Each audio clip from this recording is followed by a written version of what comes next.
Bakal po. Unsa man? Sigarilyo ate. Anong sigarilyo ga? Port po, isang kahate.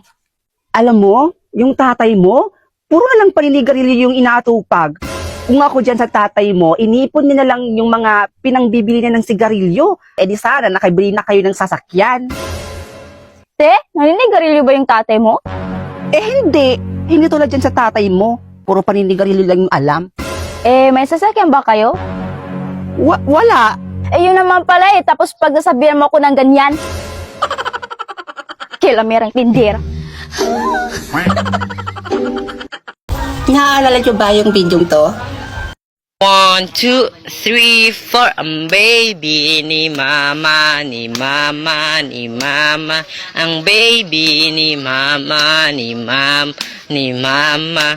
Baby ni mama, ang baby ni mama. Ang baby ni mama, ang baby ni papa. Ang anak ni papa, ang anak. Paano kung sabihin ko sa inyong ako yan?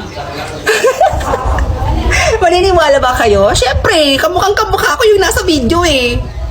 Ako po yan talaga mga mima ko, walang halong eme. Ewan ko pa bakit ko ba ginawa yan.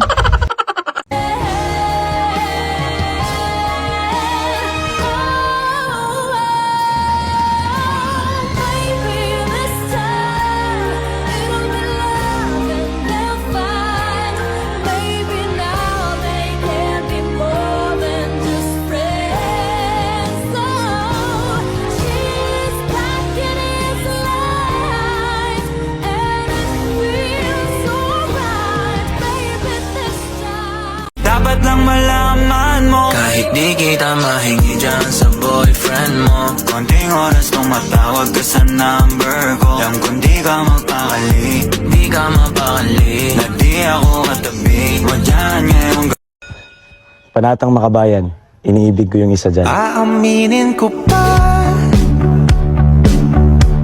o baka bigla lang mawala kung ano man. I wouldn't change a thing, so glad you're back again. I'll never forget you. They said we never make it, my sweet joy. Always remember me. I'll never forget you. At times we could. Finally, nabili ko na rin kayo. Uy, bes, ano nga ulit pangalan ng boyfriend mo? And why? Bakit mo naman naitanong? Napaka-green flag kasi ng boyfriend mo na yan. Tingnan mo nga yan, no? Ini-spoil ka niya sa mga bagay na gusto mo. Tsaka kung ituring ka, para kang prinsesa. Tinatrato ka ng tama. O diba? Napaka-green flag talaga. Hay nako, Bes. Sinabi mo pa. Nga pala, Bes. Bakit kayo lumipat dito sa Laguna? Ano lang, gusto lang namin sa lugar na walang nakakakilala sa amin. Eh, ano naman kung may makakilala sa inyo?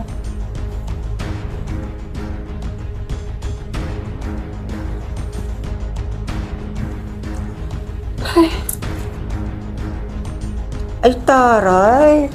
May babae, bakit ngayon ka lang? Anniversary kasi namin ng boyfriend ko. Kaya nag-check-in kami sa... Alam mo na. Oy, sana all.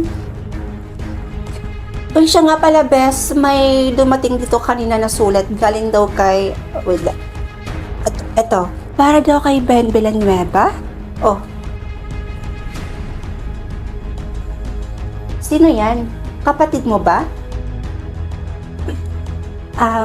Oo. Oh, para daw sa kanya yan. Babe naman eh, yung kamay mo. Masakit. Huwag mo masyadong ipasok. Hay nako, sobrang traffic talaga. Pasensya ka na, besa. Ngayon lang ako Ay, sorry. Bes, nandito ka na pala. Nandito pala yung jowa mo. Sinamahan niya lang ako kasi mag-isa ko lang kanina. Babe, Si Karen. Siya yung kasama ko dito sa boarding house at best friend ko.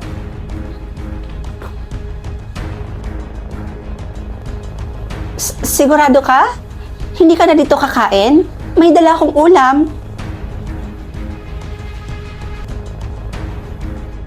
Uy, babe, ano ka ba naman? Aba, mga burikat. Nakakahiya kay Karen. Uy, alam nyo, totoo pala yung sinasabi nila, no? Kapag palagi mo nakakasama yung jowa mo, nagiging magkamukha na kayo. Tingnan nyo kayong dalawa, magkamukha kayo.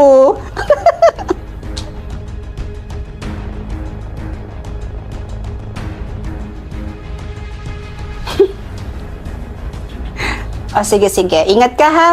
Bye. Hatid ko muna sa labas yung boyfriend ko, bes, ha? Sige.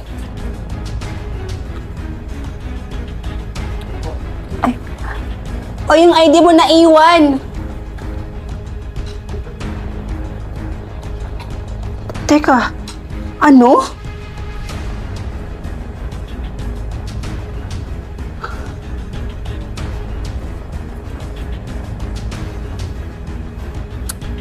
Bes, kamusta naman yung pasok mo? Tapatin mo nga ako. Anong ibig sabihin nito? Nikki, sumagot ka! Anong ibig sabihin nito? Kaya ba kayo lumipat dito sa Laguna? Kaya ba tagong-tago ka sa relasyon ng dalawa? Kaya palang iwas na iwas ka kapag siya na yung pinag-uusapan? Dahil dyan? Ha, Nikki? Magsabi ka sa akin ng totoo! Yung Ben Villanueva at yung kapatid mo ay iisa? Bes, tama lahat ng nalaman mo.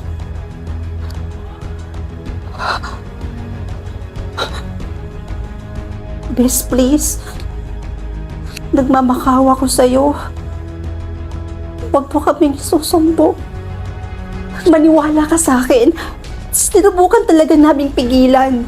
Pero parehas talaga kami ng nararamdaman. Diyos ko. Nikki, mali! Mali! Please, nagmamakawa ko sa'yo. Ikaw pala ang nakakaalam ng sikreto namin. Huwag mo akong isumbong sa mga magulang namin. Please. Ginawa mo yung kapatid mo? At ang gusto mo itolerate pa kita?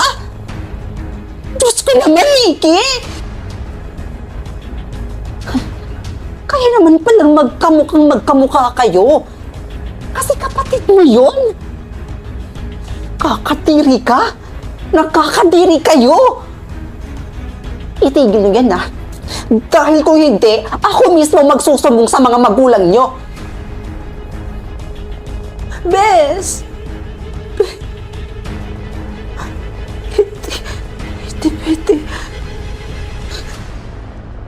My plus, ang karating my plus, ang karating my plus, ang karating my plus, ang karating na my plus, keratin plus. Simula sa araw na ito ay ako na ang kikilalanin ninyong Kera. Keratin? Ilan yung laman ng isang box, Mima? So, mga Mima ko, yung tinatanong niya is itong Good Drip Coffee na tinitake ko everyday. Kung ilan daw ba yung laman ng isang box nito? Yun lang ba yung itatanong mo, Mima? Kung ilan nga ba yung laman nito? Hindi mo na ba itatanong kung ano yung mga ingredients at mga benefits ng coffee na to? So, ang pinaka nagustuhan ko dito sa Good Drip Coffee, mga Mima ko, ay mayroon siyang powered by glutathione, like collagen, hyaluronic acid, and more to glowing your skin, Mima. Pero mga Mima ko, hindi lang po siya nakafocus sa pag-glowing ng ating skinable dahil nakaka-healthy din siya at the same time. 10 sachet na po yung laman ng isang box nito.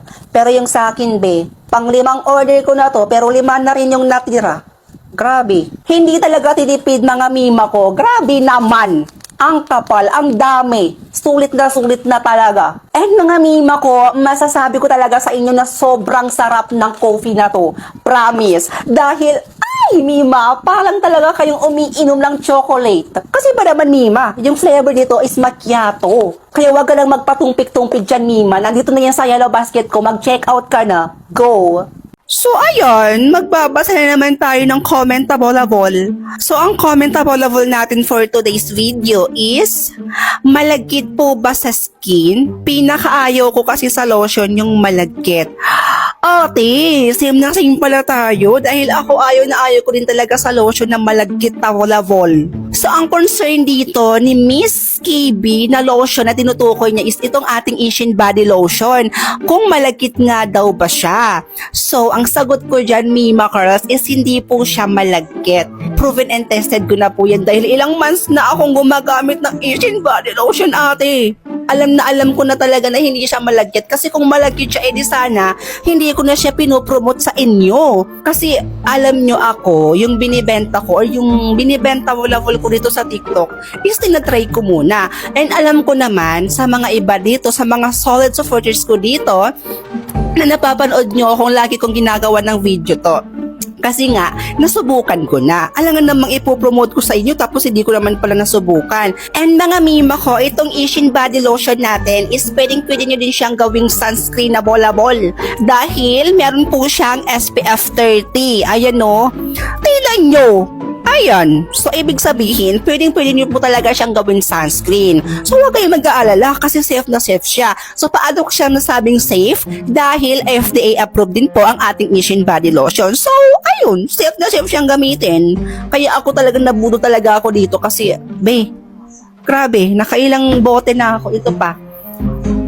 Konti na lang yung natitira, Tapos ito na lang, 6 yung binili ko tapos ito lang yung natira. 2 na lang talaga.